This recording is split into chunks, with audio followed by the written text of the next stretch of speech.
So let's see, Brian, as like the other person, I have some moss growing in a spot where the dormant grass is thin. My pH was 6.5 this year. And Brian, I'm assuming because I believe I know who you are. Was it zoysia? And if you're unmuted, feel free to chime in.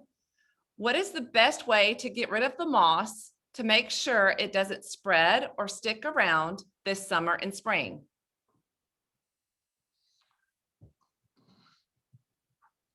Dad, what's the best way for Brian to I would think that it would be great if he took and sanded that zoysia. And if he took a half inch or so of sand and put across that, if it's zoysia, but if he's further north, he may be beyond the transitional zone where it's bluegrass or other type grasses then. But the sanding would be the first thing. If your pH is 6.5, the second is how much water are you getting? Are you getting a lot of shade? You're saying it's thinning out. If the grass is thinning out, there's a reason for it. It could be too much shade. And remember with zoysia, it is a really, really good product. It likes moisture, but it doesn't, what they call it, they don't like, what they say in agriculture is you don't want your feet to remain wet. An orange grove loves water, but it likes its feet to get dry.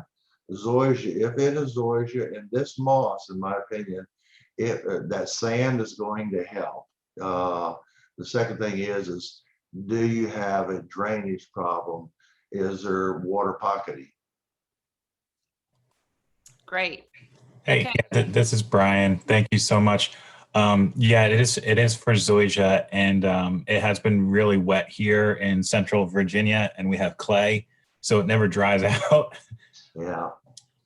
Yeah, if you could Sand this year. dress it with some sand, I think what you'll end up doing is you'll begin to build a profile of allowing it to drain. I've seen some sports fields that were built up in the heart of the real thick clay soils, alluvium or even mountain type clays. And what happens is its penetration is terrible.